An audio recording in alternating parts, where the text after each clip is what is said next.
Hello दोस्तों, मैं शत्रुघ्न कुमार राय अपने यूट्यूब चैनल उद्यांचल स्टडी में आपका स्वागत करता हूं। दोस्तों, आज हम लोग बात करेंगे वायुमंडल के बारे में, लेकिन इसके पहले हम जानते हैं कि वायुमंडल कहते किसे हैं। तो आइए हम समझते हैं। जैसे पृथ्वी, तो हमारी जो पृथ्वी है वो इसे हम लोग बोलते हैं 3 चीज़ों से बनी हुई है।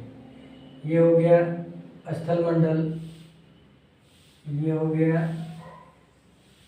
वायुमंडल और ये हो गया जलमंडल।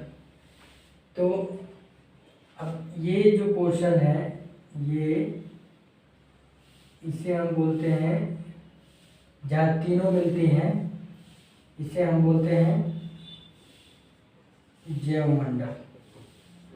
जैवमंडल मतलब जहाँ जीवन संभव है, और इसे हम लोग बोलते हैं जलमंडल। इसे हम लोग बोलते हैं वायुमंडल और इसे हम लोग बोलते हैं स्थल मंडल। तो आज हम लोग बेसिकली बात करेंगे वायुमंडल के बारे में। ये वायुमंडल के बारे में आज हम लोग बात करेंगे, और ये जहाँ तीनों चीज़ें रहती हैं, जैसे स्थल, जल, वायु, उसको वहीं पे जीवन संभव है, इसलिए इसको हम लोग जैवमंडल बोलते हैं। तो सबसे पहले हम लोग वायुमंडल जो पढ़ने जा रहे हैं, तो वायुमंडल में हम लोग जान लेते हैं कि वायुमंडल कहते किसे हैं। जैसे वायुमंडल विभिन्न गैसों के मिश्रण को हम लोग वायुमंडल बोलते हैं, या दूसरे शब्दों में हम कहें तो जो वायु पूरी पृथ्वी को चारों तरफ से घेरे हुई है उसे हम वायुमंडल कहते हैं। अब हम लोग इसको समझ लेते हैं एक एक बिंदु से कि वायुमंडल में जो विभिन्न गैसें होती हैं उसमें उनका प्रतिशत क्या होता है। तो इसमें सबसे बड़ी बात ये हो जाती है कि जैसे हम लोग जान लेते हैं हमारे वायुमंडल में सबसे अधिक नाइट्रोजन होता है। नाइट्रोजन इसका प्रतिशत कितना होता है? 78.08%। दूसरी गैस क्या होती है? ऑक्सीजन इसका प्रतिशत कितना होता है? 20.93%। उसके बाद होता है आर्गन बोलते हैं इसको हम लोग। इसका प्रतिशत होता है 0.93%। उसके बाद होता है CO2 जिसको हम लोग कार्बन डाइऑक्साइड बोलते हैं। इसका प्रतिशत होता है 0.03%।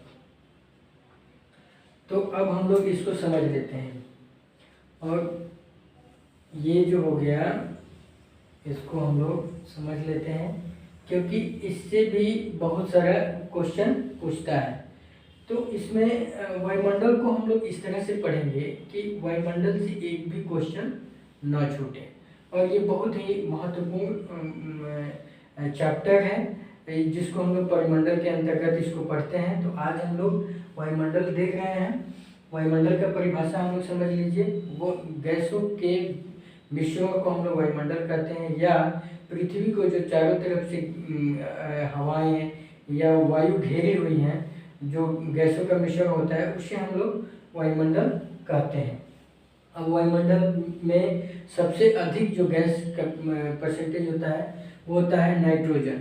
इससे क्वेश्चन पूछ देता है कि वायुमंडल में सबसे अधिक मात्रा में कौन सी गैस उपलब्ध होती है, तो उसे हम लोग कहते हैं नाइट्रोजन। यहाँ से एक और क्वेश्चन पूछ देता है कि कितने प्रतिशत में होती है। जब प्रतिशत में पूछे तो अगर ऑप्शन में 78% दिया है तो उसी को टिक करके आएंगे, लेकिन एग्जैक्ट पूछता है और ऑप्शन में है तो 78.03 0.08% को हम लोग मार्क करके आएंगे। अब नाइट्रोजन के विषय में और चीज़ें जान लेते हैं। नाइट्रोजन हमारी पृथ्वी पे ये हमारे पृथ्वी पे ग्रोथ के लिए जाना जाता है। अब ग्रोथ का मतलब है, जैसे मान लीजिए कि पौधे हैं तो पौधे ही नाइट्रोजन का इस्तेमाल नाइट्रेट के रूप में करते हैं। वैसे ही अब हम लोग आ जाते हैं ऑक्सीजन पे। तो ऑक्सीजन का प्रतिशत जब भी देता है, मैक्सिमम बुक में देखने को मिलता है तो 21% दे देता है। तो 21% देता है तो नियर अबाउट 20.93% है, तो लगभग 21% हुआ नियर अबाउट। लेकिन एग्जैक्ट पूछे तो हम लोग मार्क करके आएंगे 20.93% ऑक्सीजन हमारे वायुमंडल में उपस्थित होता है, जो कि पृथ्वी पे सभी प्राणियों के लिए जीवन का यही मुख्य स्रोत है। ऑक्सीजन न रहे तो पृथ्वी पे जीवन संभव नहीं है, या कहीं भी जीवन संभव नहीं है। ऑक्सीजन का होना ही हमारी पृथ्वी को गुणवत्तापूर्ण बनाता है और सभी प्राणियों के लिए ऑक्सीजन बहुत ही जरूरी है। इसलिए ये हो गया। तीसरा होता है ऑर्गन। ऑर्गन एक अक्रिय गैस भी है। आर्गन जो है वो अक्रिय गैस है। इसका प्रतिशत क्या है? 0.93%। अब CO2 कार्बन डाइऑक्साइड, हालांकि है तो बहुत कम मात्रा में, ये 0.03% में इसकी उपस्थिति है हमारे वायुमंडल में, लेकिन इसका बहुत ही मुख्य रोल है। ये बहुत भारी होता है, इसलिए ये पृथ्वी की सतह के नज़दीक में पाया जाता है, उपलब्ध होता है, और ये पृथ्वी के किरणों को अवशोषित करता है, जिससे कि पृथ्वी के निचली सतह में एक अधिक टेम्परेचर को विद्यमान रखता है। इसीलिए इसे हम लोग ग्रीन हाउस गैस भी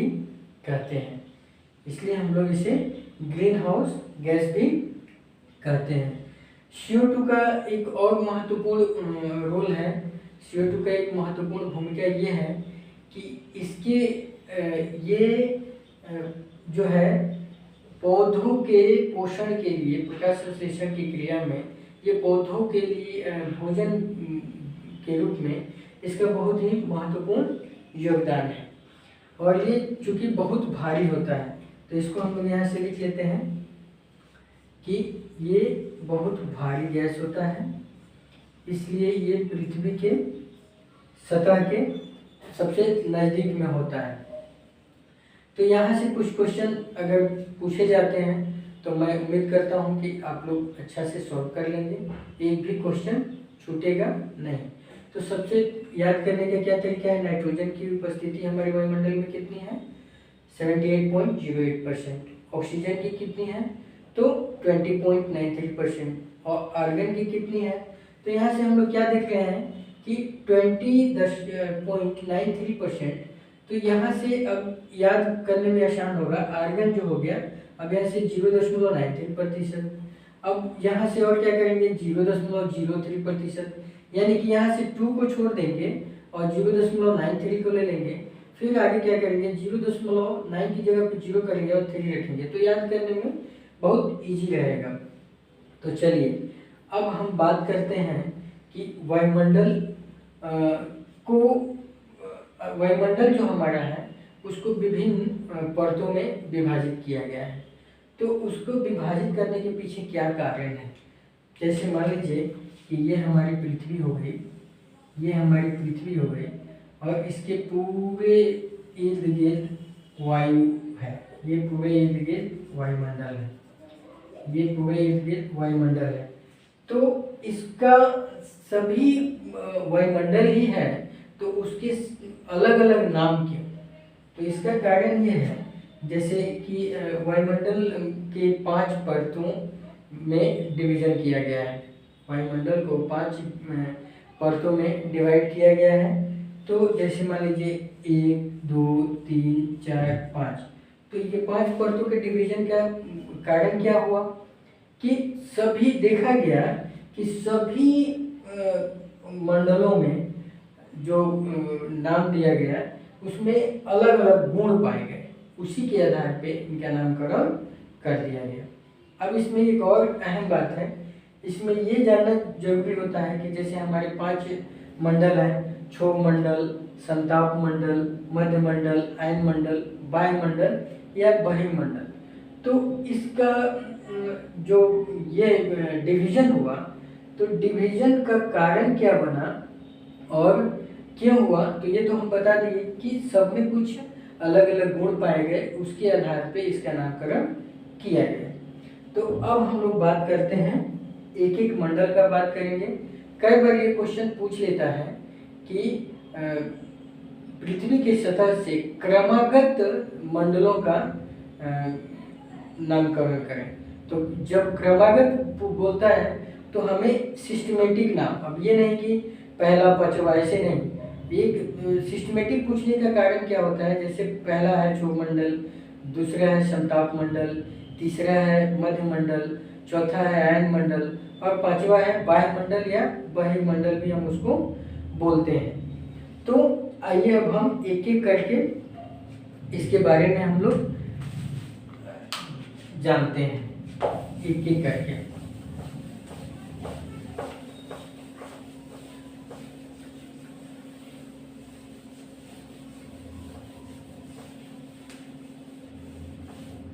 एक एक करके इसके बारे में जानते हैं। अब यहाँ से हम देख लेते हैं, ये हो गया पृथ्वी का सतह, ये पृथ्वी की सतह हो गई, पृथ्वी की सतह। तो पृथ्वी की सतह से अब यहाँ से क्वेश्चन पूछ देता है कि पृथ्वी की सतह से सबसे नजदीक का मंडल कौन है। तो पृथ्वी की सतह से सबसे नजदीक का मंडल हमारा क्षोभ मंडल है। अब हम क्षोभ मंडल के बारे में जान लेते हैं। क्षोभ मंडल क्या है, ये ध्रुव हो गया। तो क्षोभ मंडल में सबसे इम्पोर्टेंट चीज क्या होती है कि क्षोभ मंडल ध्रुवों पे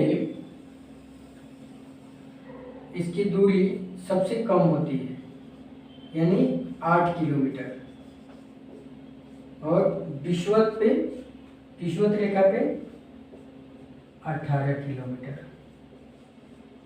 विषुवत पे 18 किलोमीटर, ये विषुवत 18 किलोमीटर, और ये ध्रुव हो गया यहाँ 8 किलोमीटर। अब यहाँ से सबसे एक एक करके इसके बारे में हम जानेंगे। क्षोभ मंडल वो मंडल होता है जिसमें भारी गैसें पाई जाती हैं, जैसे CO2 इसी में पाया जाता है। क्षोभ मंडल में मौसम संबंधी घटनाएं होती हैं, जैसे आंधी, तूफान या जो बिजली ठनका जिसको हम लोग बोलते हैं, ये सारी घटनाएं क्षोभ मंडल में ही होती हैं।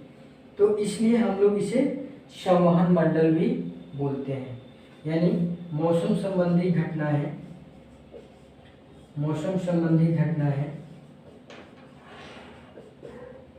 क्षोभ मंडल में होती हैं। मौसम संबंधी घटनाएं क्षोभ मंडल में होती हैं, इसलिए इसे हम लोग संवहन मंडल भी बोलते हैं, संवहन मंडल बोलते हैं। यहाँ से बहुत सारे क्वेश्चन बनते हैं, तो एक एक करके हम सभी जानेंगे। यहाँ से एक और क्वेश्चन बन जाता है कि वह कौन सा मंडल है जिसमें ऊंचाई पे जाने पे वहाँ तापमान कम होते जाता है, तो वो क्षोभ मंडल ही है। इसमें 165 मीटर की ऊंचाई पे जब हम जाते हैं, 165 मीटर की ऊंचाई पे जाते हैं, तो ये 1 डिग्री सेंटीग्रेड तापमान कम हो जाता है।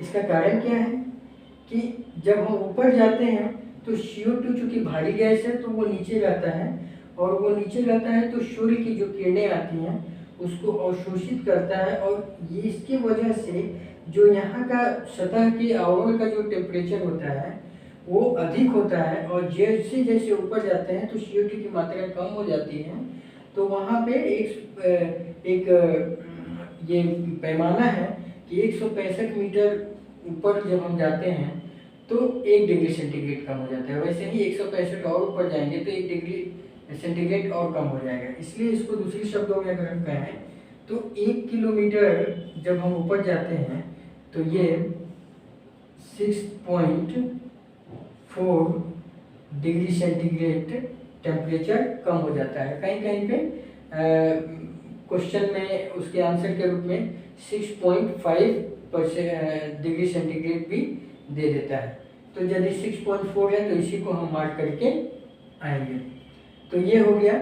अब यहाँ एक और बात होती है कि यहाँ मौसम संबंधी घटनाएं घटती हैं। जैसे मैंने बताया कि बिजली का, ठंड का, जो बिजली कड़कती है जिसको हम लोग बोलते हैं, आंधी तूफान, ये सारी चीज़ें यहाँ पे घटती हैं। क्योंकि मौसम संबंधी घटनाएं क्षोभ मंडल में होती हैं इसलिए इसे हम लोग संवहन मंडल बोलते हैं। एक बात और होता है, ये देखा गया है कि कई बार क्वेश्चन का आंसर क्षोभ मंडल की जगह पर ट्रोपोस्फीयर भी दे देता है, यानी इंग्लिश में नाम दे देता है। इसलिए मैंने हिंदी में भी नाम लिखा हुआ है क्षोभ मंडल और इंग्लिश में भी लिखा हुआ है ट्रोपोस्फीयर। वैसे ही समताप मंडल स्ट्रेटोस्फीयर, मध्य मंडल मेसोस्फीयर, आयन मंडल आयनोस्फीयर, वायुमंडल एक्सोस्फीयर। तो यहाँ से ये कुछ पॉइंट हो गए। अब इसको याद करने का क्या तरीका है कि इसको एक अच्छा सी कॉलम बनाएंगे और उसमें हम लोग लिख लेंगे।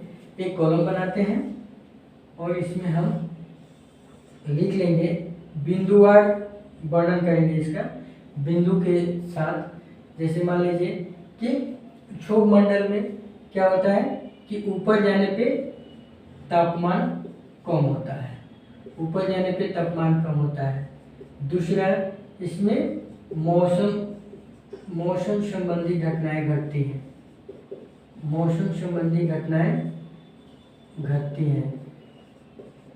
इस वजह से इसे हम लोग संवहन मंडल भी बोलते हैं। इसमें भारी गैसें होती हैं, भारी गैसें पाई जाती हैं।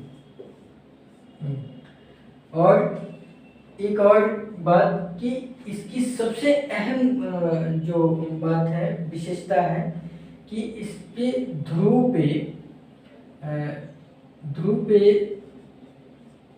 जो है, जो दूरी होती है वो कम होती है और विषुवत रेखा पे अधिक होती है। यानी यहाँ 8 किलोमीटर और यहाँ 18 किलोमीटर। तो यहाँ से एक बार और क्वेश्चन पूछ देता है कि क्षोभ मंडल की औसत दूरी पृथ्वी की सतह से कितनी होती है। तो इसको हम लोग बोल देते हैं 12 से 15 किलोमीटर, 15 किलोमीटर 16 किलोमीटर, ऐसे औसत दूरी हम लोग बोल देते हैं। इसमें इसके क्षोभ मंडल से एक और विशेषता पूछता है कि क्षोभ मंडल गर्मी के दिनों में इसकी दूरी बढ़ जाती है और ठंडी के दिनों में घट जाती है। तो बहुत सिंपल बात है कि गर्मी के दिनों में जब गैसें गर्म होती हैं तो ये ऊपर उठती हैं, इसलिए इसका दूरी बढ़ जाता है। लेकिन बढ़ेगा भी तो कितना जाएगा, अधिकतम 18 किलोमीटर तक, और ठंडी के दिनों में घट जाएगा तो मिनिमम 16 किलोमीटर तक। तो इसीलिए कहा गया है कि क्षोभ मंडल की औसत दूरी कितनी होती है, तो उसको हम 12 से 15 या 16 किलोमीटर बोल देते हैं। तो इससे अब मैं समझता हूँ कि अब इससे एक भी क्वेश्चन इस तरह से अगर आप बुलेट पॉइंट्स देके बिंदुवार अगर याद कर लेते हैं तो चाहे वो वनडे का हो एग्जाम या किसी का भी, इस चैप्टर से वायुमंडलीय संबंधी जितने भी क्वेश्चन होंगे उसको सॉल्व करने में हमें बहुत मदद मिलेगी और एक भी क्वेश्चन नहीं छूट पाएगा। तो इसको रटना नहीं है, इसको सिस्टम से समझ लेना है। तो गर्मी के दिनों में क्षोभ मंडल की दूरी जो है वो बढ़ जाती है। तो यहाँ से ये हो गया। अब हम लोग बात करते हैं अब क्षोभ मंडल हम लोग पढ़ लिए। अब हम लोग चलते हैं समताप मंडल में। अब हम समताप मंडल को पढ़ते हैं। समताप मंडल का मतलब हो गया कि समताप मंडल का मतलब हो गया 50 किलोमीटर, यहाँ 50 किलोमीटर,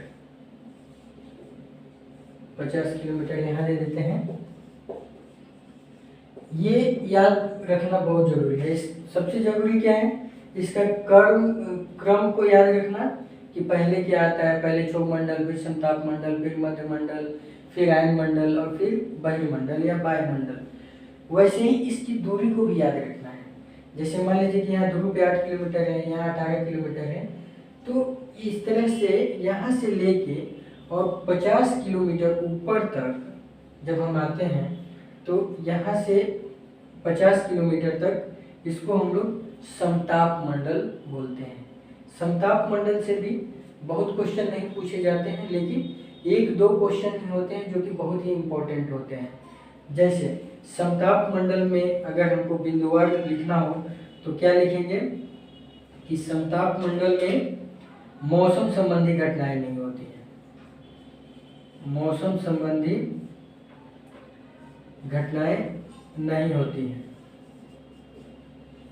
इसमें मौसम संबंधी घटनाएं नहीं होती हैं। इसीलिए बोला जाता है कि वायुयान उड़ाने के लिए सबसे अच्छा मंडल कौन सा है, तो इसका आंसर होता है समताप मंडल। यानी वायुयान उड़ाने के लिए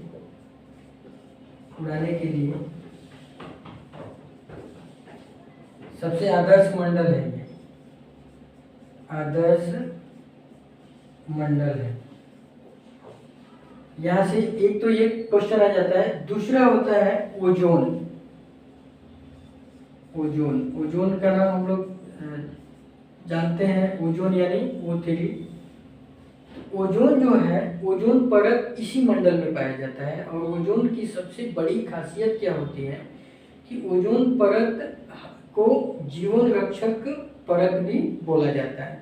उसका कारण क्या है कि सूर्य से जो अल्ट्रावायलेट किरणें आती हैं उसको ओजोन अवशोषित कर लेता है, या तो उसको आने नहीं देता है, उसको रोक लेता है, जिसकी वजह से हम पृथ्वीवासी या पृथ्वी पे जितने भी चराचर जीव हैं, सभी जीवों को बहुत सारे रोगों से ये बचा लेता है। जैसे इसमें सबसे खतरनाक रोग क्या हो सकता है, अल्ट्रावायलेट की वजह से कैंसर हो सकता है, तो इसको ओजोन रोकता है। अब यहाँ से एक और चीज़ हम लोग देख लेते हैं। जैसे ओजोन जो है, तो ओजोन के विषय में जागरूकता रखने के लिए, लोगों के बीच में जागरूकता जगाने के लिए प्रत्येक साल 16 सितंबर को ओजोन दिवस के रूप में मनाया जाता है। 16 सितंबर को, जैसे आज मान लीजिए कि आज हो रहा है 3 सितंबर, तो अभी 16 सितंबर को हम लोग ओजोन दिवस मनाएंगे, जिसपे ओजोन के विषय में जागरूक किया जाता है कि ओजोन को कैसे बचाया जा सकता है। ओजोन को सबसे ज़्यादा क्षति क्या पहुंचाते हैं, CFC, कार्बन क्लोरोफ्लोरोकार्बन,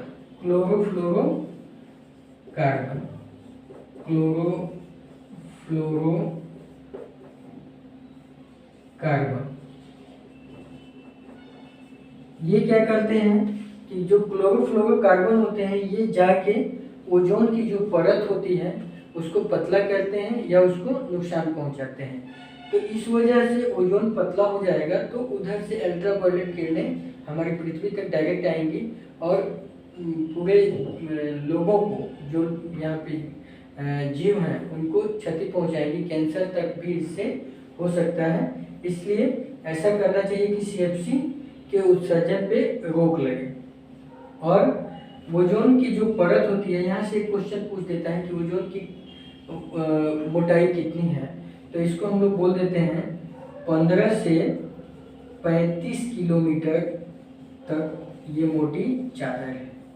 यानी 15 किलोमीटर से लेकर 35 किलोमीटर तक ये ओजोन की पूरी चादर है।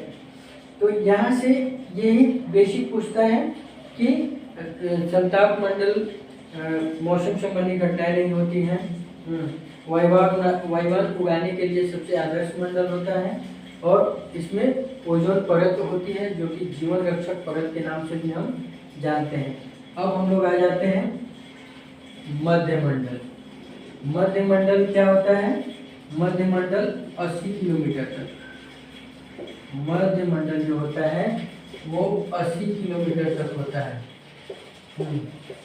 यहाँ से यानी कि 50 किलोमीटर से लेके 80 किलोमीटर यानी 30 किलोमीटर का जो मोटाई होती है उसे हम लोग मध्य मंडल बोलते हैं। मध्य मंडल बोलते हैं 50 किलोमीटर से लेके 80 किलोमीटर के बीच में मध्य मंडल होता है।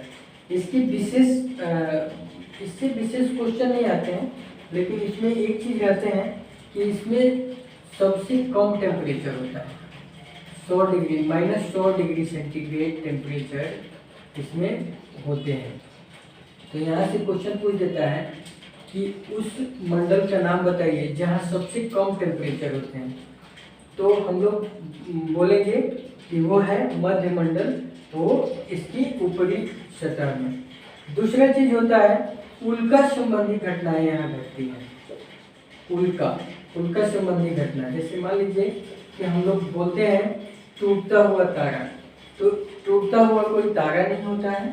जो क्षुद्र ग्रह होते हैं, मैंने पढ़ाया था इसको ग्रहों की स्थिति में या ग्रहों के विवरण में, मैंने इसको बताया था कि क्षुद्र ग्रह जो होते हैं वो छोटे छोटे टुकड़े होते हैं जो कि बिग बैंग थ्योरी के समय अलग हो गए थे। तो वो कभी कभी क्या होते हैं कि हमारे पृथ्वी की तरफ अपने कक्षा को छोड़ के जब हमारे पृथ्वी की तरफ आते हैं तो वो आकर इसी मध्य मंडल में, पृथ्वी पे जो वायुमंडल है उसके घर्षण से उसमें आग लग जाती है, जिसकी वजह से वो चमकते हुए दिखाई देते हैं। लेकिन तारा की अगर बात करें तो तारे तो टूटने का सवाल ही नहीं है, क्योंकि वो प्लाज्मा के रूप में होते हैं, वो कहीं जा नहीं सकते। तो ये उल्का होते हैं जो कि आते हैं। तो मोस्टली यहाँ से ये 2 ही 3 चीज़ें पूछी जाती हैं। और अब हम लोग बात करेंगे आयन मंडल की। तो आयन मंडल की जब हम बात करते हैं तो यहाँ से भी विशेष कुछ क्वेश्चन नहीं पूछे जाते हैं। ये होता है 640 किलोमीटर तक, 640 किलोमीटर तक इसका ये किया गया है। 640 किलोमीटर यानी कि 80 किलोमीटर से लेकर 640 किलोमीटर तक जो मंडल होता है उसे हम आयन मंडल बोलते हैं। आयन मंडल की विशेषता क्या है कि आयन मंडल के अंतर्गत इसमें ये आयनिक गुण पाए जाते हैं। आयनिक गुण पाए जाते हैं। आयनिक गुण का मतलब हो गया, आयनिक गुण एक इलेक्ट्रॉनिक गुण है जो पाए जाते हैं। इसमें विशेष तौर से क्या होता है, जैसे मान लीजिए कि रेडियो तरंगें होती हैं तो पृथ्वी से छोड़ी जाती हैं, पृथ्वी की सतह से रेडियो तरंगें छोड़ी जाती हैं यहाँ पे, और यहाँ से इसके आयनिक गुण की वजह से ये फिर रिटर्न हो जाती है। तो यहाँ से मोस्टली यही क्वेश्चन पूछे जाते हैं। अब हम लोग आ जाते हैं वायुमंडल में। जब हम वायुमंडल की बात करते हैं तो वायुमंडल का जो दायरा है वो 640 किलोमीटर से ऊपर है, और उसके ऊपर कहाँ तक है इसके विषय में एग्जैक्ट कोई फॉर्मेशन नहीं है वो। तो इसलिए तो यहाँ से एक चीज पूछ दी जाती है कि सबसे हल्की गैसें किस मंडल में पाई जाती हैं। तो हम लोग देखे हैं कि सबसे भारी गैसें क्षुभ मंडल में, यानी कि पृथ्वी की सतह से सटे हुए जो मंडल है उसमें पाई जाती हैं। तो सबसे हल्की गैसें कहाँ मिलेंगी? वायुमंडल में सबसे हल्की गैसें। सबसे हल्की गैसें में क्या क्या हो गया? हीलियम हो गया, जैसे मान लीजिए हीलियम और हाइड्रोजन। तो हीलियम और हाइड्रोजन ये सबसे हल्की गैसें हैं। यहाँ एक और घटना घटती है, जैसे जो हमारी पृथ्वी से संचार संबंधी उपग्रह छोड़े जाते हैं, इसमें 2 तरह के उपग्रह होते हैं। एक भू-स्थैतिक उपग्रह होते हैं और एक ध्रुव स्थैतिक उपग्रह होते हैं। तो जो ध्रुव स्थैतिक उपग्रह होते हैं वो 700 किलोमीटर से लेकर 1100 किलोमीटर तक की कक्षा में मंडल में छोड़े जाते हैं, जो ध्रुव स्थैतिक होते हैं।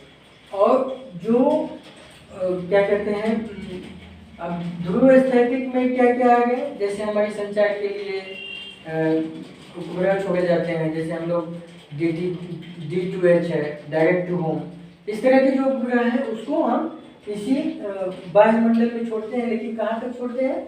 700 किलोमीटर से 1100 किलोमीटर के बीच छोड़ते हैं। उसके बाद से जो और उपग्रह होते हैं उनको, जिसको हम लोग भूस्थैतिक उपग्रह करते हैं, वो 36,000 किलोमीटर से ऊपर छोड़ते हैं। तो अगर ये ऑप्शन में ना हो तब हम लोग आयन मंडल ऑप्शन टिक करके आएंगे। तो मेरी समझ से अब कोई क्वेश्चन तो नहीं छूटना चाहिए। हम लोग समझ गए कि पृथ्वी जो है वो स्थल मंडल, वायुमंडल और जल मंडल से मिलकर बनी हुई है।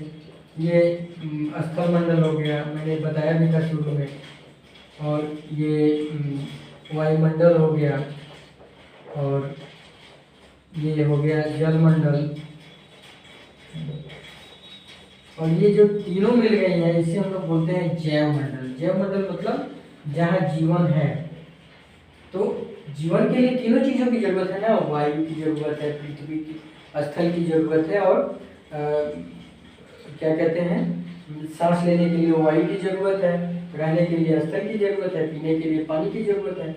इसलिए ये जहाँ तीनों चीज़ें यहाँ मिलती हैं वही उसी को हम लोग जैव मंडल बोलते हैं, और वहीं पे जीवन संभव है। तो इसमें सबसे इम्पोर्टेंट मंडल कौन सा हो गया? क्षोभ मंडल, जिसमें इम्पोर्टेंट सबका अपना अपना इम्पोर्टेंस है, लेकिन यहाँ से बहुत अधिक क्वेश्चन पूछे जाते हैं। तो मैंने आप लोगों को एक एक करके बता दिया है। संताप मंडल में मैंने बता दिया कि वायुमंडल उड़ाने के लिए सबसे उत्तम मंडल है, आदर्श मंडल है, इसलिए कि वहाँ पे मौसम संबंधी कोई घटनाएं नहीं होती हैं। ओजोन परत इसी मंडल में पाए जाते हैं, जो कि एक जीवन रक्षक परत भी है। और जब हम मध्य मंडल की बात करते हैं तो यहाँ सबसे कम टेम्परेचर होता है, -100 डिग्री होता है, और उनका संबंधी घटनाएं भी यहीं पे होती हैं। आयन मंडल में आयनिक गुण होते हैं, जिसकी वजह से वो विशेष तौर पर रेडियो तरंगों को वहाँ से जाके परावर्तित कर देता है, यानी कि रिटर्न भेज देता है। और वायुमंडल जो होता है वो 640 किलोमीटर से ऊपर जब हम जाते हैं तो वो वायुमंडल होते हैं। उसके ऊपर की जो सीमा है उसको निर्धारित नहीं की गई है, और हम उसके वायुमंडल में जो सबसे बड़ी बात होती है वो क्या होती है कि उसमें हम उपग्रहों को प्रक्षेपित करते हैं और उसमें उनको स्थान देते हैं। तो दो तरह की उपग्रह का हम लोग प्रक्षेपण करते हैं। उसको पहला होता है ध्रुव स्थैतिक और दूसरा होता है भू स्थैतिक। तो जो ध्रुव स्थैतिक होता है उसको हम लोग कहाँ से कहाँ तक कर सकते हैं? 700 किलोमीटर से लेकर 1100 किलोमीटर के बीच तक हम उसको स्थापित कर सकते हैं। और उस भू स्थैतिक को यदि हमको स्थापित करना होता है तो उसके लिए हम लोग 36,000 किलोमीटर के ऊपर ले जाके स्थापित करते हैं।